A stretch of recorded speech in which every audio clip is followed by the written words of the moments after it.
Hey everybody, I'm Pastor Bill from Open Door Baptist Church in Morehead City, and thanks for coming back for another word of encouragement.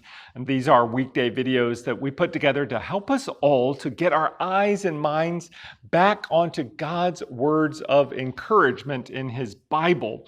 And today, following our E100 reading plan pattern, we are going to take a look at a passage coming out of 1 Samuel chapter 17. This is normally the passage that we think of as David and Goliath, although I think that we'll see it in a little bit of different perspective today.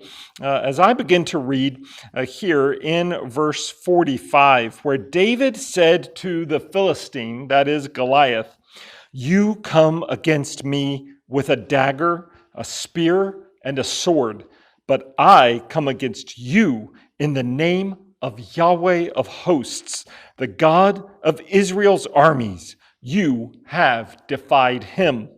Today the Lord will hand you over to me. Today I'll strike you down and cut off your head and give the corpses of the Philistine camp to the birds of the sky and the creatures of the earth. Then all the world will know that Israel has a God, and this whole assembly will know that it is not by sword or by spear that the Lord saves, for the battle is the Lord's, and he will hand you over to us."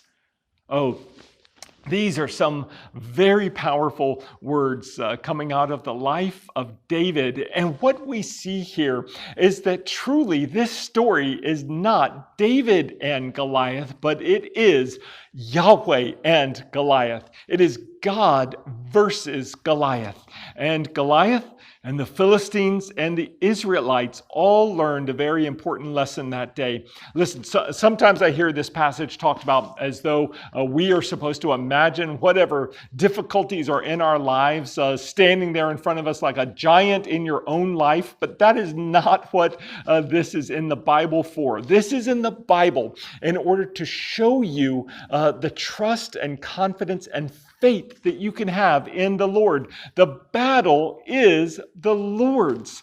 It's not David. It's not about those stones. It's not about the young boy. That's the point of why it's such a ridiculous contest, is because the Lord is trying to show you that you, if you were to put yourself in the story, I've often said that if I were in this story, then I would probably be one of the stones that just sat in David's pocket that he didn't even use. You are not David in this story, but instead David is there as a placeholder for the Lord. He is the one who goes out, fights the battle, wins the victory, and gets all the glory.